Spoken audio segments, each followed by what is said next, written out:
Salam, bertemu lagi kita semua. Selamat menikmati video kami. Mohon maaf jika kami ada salah. Semoga kita baik-baik saja. Salam. Sekarang masuk ke video. Ahmad Tahir. Tentu saja kemungkinan tidak asing di telinga kita, terlebih bagi para orang-orang yang pernah mendengarnya. Disebutkan menurut informasi yang beredar bahwa Ahmad Tahir lahir pada tanggal 27 Juni tahun 1924 di kota Kisaran, Sumatera Utara. Ahmad Tahir menempuh pendidikan di sekolah dasar Hollands Inland School pada tahun 1938 dan melanjutkan ke Meerwitgebreid Lager Onderwijs atau sekolah menengah pertama pada tahun 1941 di kota Medan. Kemudian menurut informasi yang beredar bahwa pada masa pendudukan militer Kekaisaran Jepang di Indonesia, Ahmad Tahir bergabung ke dalam kesatuan militer bentukan Jepang yang disebut Gyugun pada tahun 1943, setelah Jepang menyerah kepada sekutu dan kekuasaan kolonial Belanda mulai masuk kembali. Melalui Netherlands Indies Civil Administration (NICA), Ahmad Tahir memainkan peran penting dalam membangkitkan semangat perjuangan kemerdekaan. Kemudian menurut informasi yang beredar bahwa Ahmad Tahir mendirikan dan menjadi Ketua Barisan Pemuda Indonesia pada tanggal 13 September tahun 1945. Ahmad Tahir bersama Barisan Pemuda Indonesia memimpin perebutan gedung-gedung strategis dan persenjataan peninggalan tentara Jepang pada tanggal 4 Oktober tahun 1945. Kemudian menurut informasi yang beredar bahwa sebagai mantan perwira Gyugun, Ahmad Tahir melatih dan mengkoordinasi para pemuda serta tentara keamanan rakyat dalam perlawanan melawan pasukan sekutu dan Netherlands Indies Civil Administration.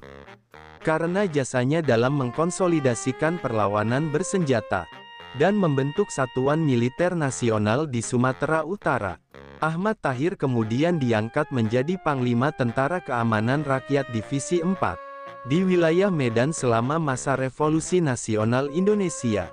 Kemudian menurut informasi yang beredar bahwa setelah era revolusi, Ahmad Tahir melanjutkan pengabdiannya dalam pemerintahan. Ahmad Tahir diangkat menjadi Menteri Pariwisata, Pos dan Telekomunikasi Republik Indonesia pada masa pemerintahan Presiden Republik Indonesia Soeharto. Dari tahun 1982 hingga tahun 1992.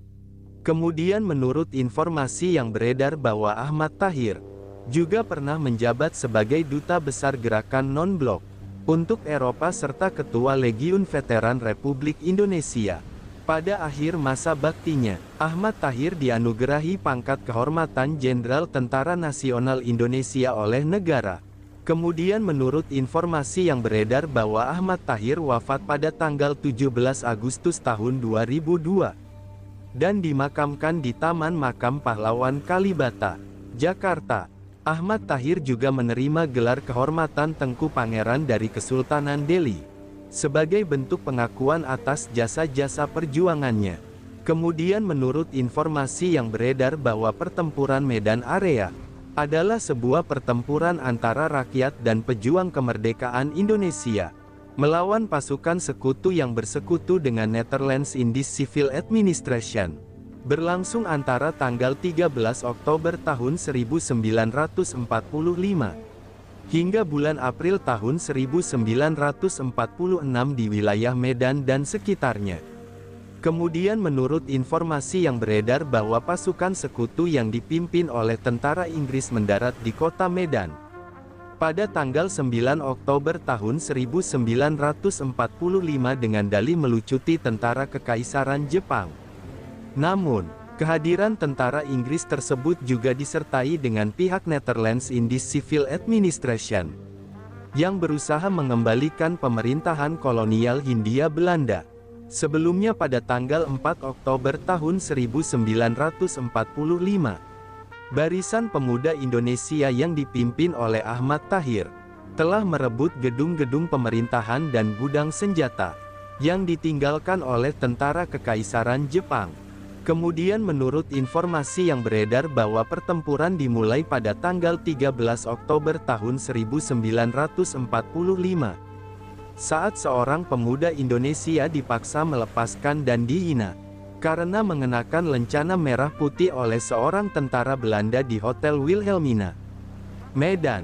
Insiden tersebut menyulut kemarahan rakyat Medan dan segera terjadi kontak senjata antara pemuda Indonesia dan tentara sekutu. Kemudian menurut informasi yang beredar bahwa pada tanggal 18 Oktober tahun 1945, pihak sekutu mengeluarkan ultimatum kepada rakyat kota Medan untuk menyerahkan semua senjata, namun ultimatum tersebut ditolak oleh rakyat.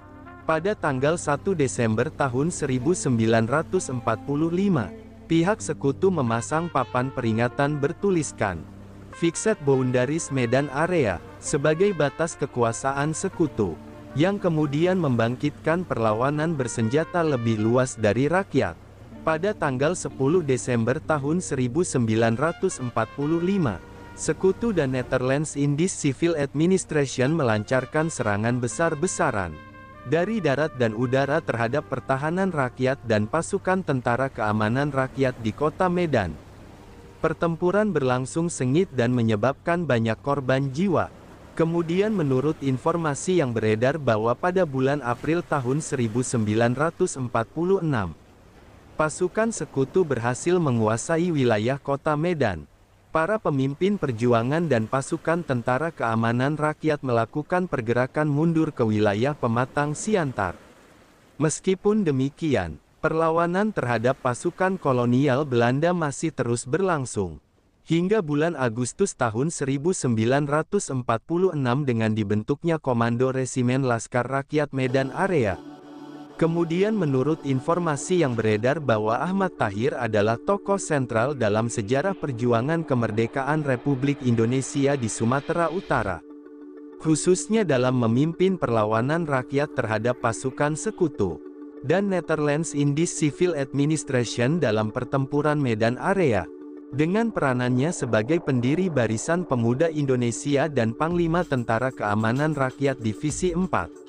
Ahmad Tahir menunjukkan bahwa perjuangan kemerdekaan tidak hanya terjadi di Jawa, tetapi juga berlangsung dengan penuh semangat di tanah Sumatera.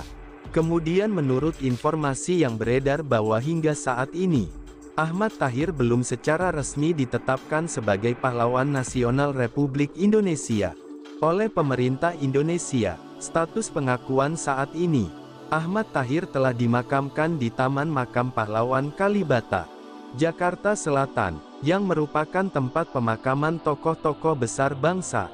Ahmad Tahir telah menerima sejumlah penghargaan negara, termasuk pangkat kehormatan Jenderal Tentara Nasional Indonesia serta pengakuan dari berbagai organisasi seperti Legiun Veteran Republik Indonesia.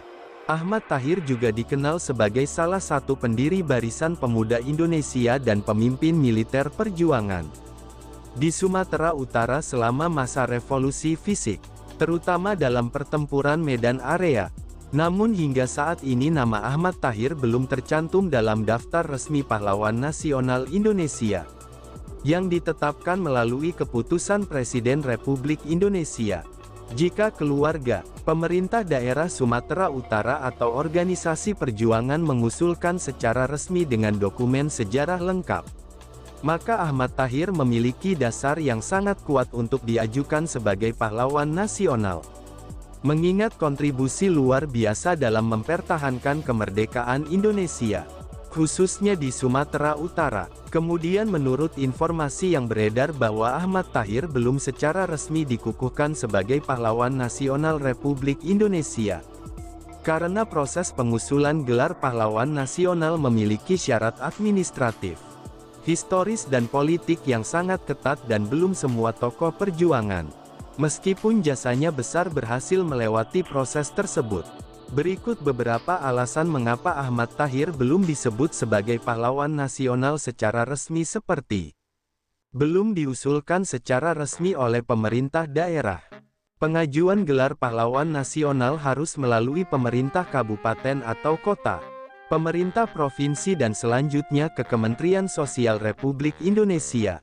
Belum ada catatan publik yang menyatakan bahwa nama Ahmad Tahir sudah diajukan dan diusulkan secara formal ke pemerintah pusat. Meskipun Ahmad Tahir berperan penting dalam pertempuran Medan Area dan perjuangan kemerdekaan di Sumatera Utara, pengajuan sebagai pahlawan nasional membutuhkan dokumen resmi dan biografi akademik dan narasi historis yang sahih dan dukungan dari sejarawan atau lembaga penelitian. Jika belum lengkap atau belum diformalisasi oleh panitia seleksi daerah, maka prosesnya bisa mandek. Lalu setiap tahun banyak nama tokoh diusulkan dari berbagai daerah. Tapi hanya beberapa tokoh yang lolos seleksi nasional untuk mendapatkan keputusan presiden. Tim penilai gelar, tanda jasa dan tanda kehormatan di tingkat nasional akan mengevaluasi secara menyeluruh berdasarkan syarat perjuangan nyata membela bangsa dan tidak pernah mengkhianati bangsa dan berkelakuan baik dan layak diteladani dan konsistensi nasionalisme dan pengaruh luas. Lalu kemudian Ahmad Tahir mungkin belum mendapat prioritas politik atau sosial dalam seleksi tersebut, meskipun layak secara historis. Lalu kemudian gelar pahlawan nasional juga sering didorong oleh dukungan masyarakat, akademisi, media dan tokoh daerah. Ahmad Tahir meski penting di Sumatera Utara, namanya belum terlalu dikenal di tingkat nasional, sehingga dorongan publik terhadap pengakuannya masih relatif terbatas.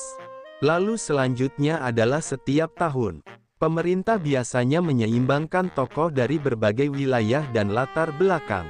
Bisa jadi Ahmad Tahir belum menjadi prioritas nasional, karena fokus pemerataan daerah atau sektor perjuangan lainnya. Kesimpulannya, Ahmad Tahir sangat layak dikenang sebagai pejuang kemerdekaan dan tokoh strategis dalam pertempuran Medan Area. Namun karena belum ada proses pengusulan resmi yang lengkap, dan belum ada keputusan presiden, maka hingga kini Ahmad Tahir belum secara sah ditetapkan sebagai pahlawan nasional. Jika publik, sejarawan, keluarga atau pemerintah daerah Sumatera Utara mengajukan dengan dokumen lengkap, sangat besar kemungkinan Ahmad Tahir akan memperoleh gelar pahlawan nasional di masa mendatang. Sumber referensi Google Chrome dan ChatGPT+. Di balik kemajuan suatu bangsa, tentu kita tahu akan ada selalu sosok-sosok yang memberikan pengaruh besar, meski sering tak terlihat.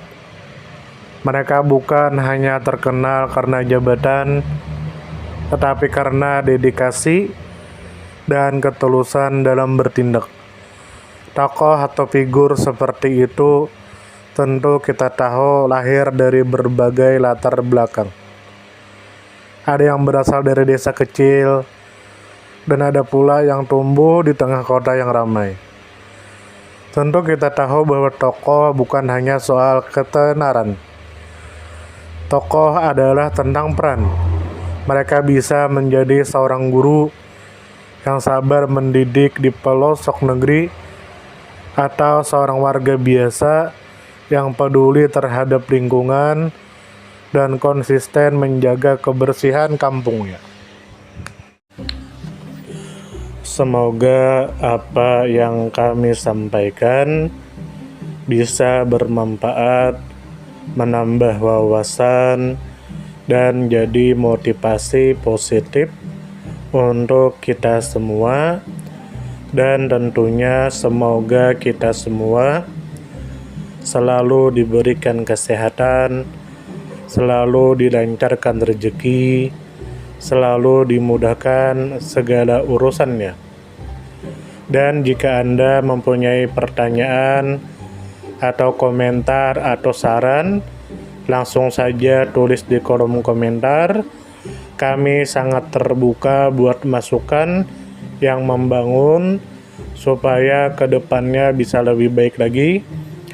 Jangan lupa like, share, subscribe biar Anda tidak ketinggalan konten-konten seru dan bermanfaat.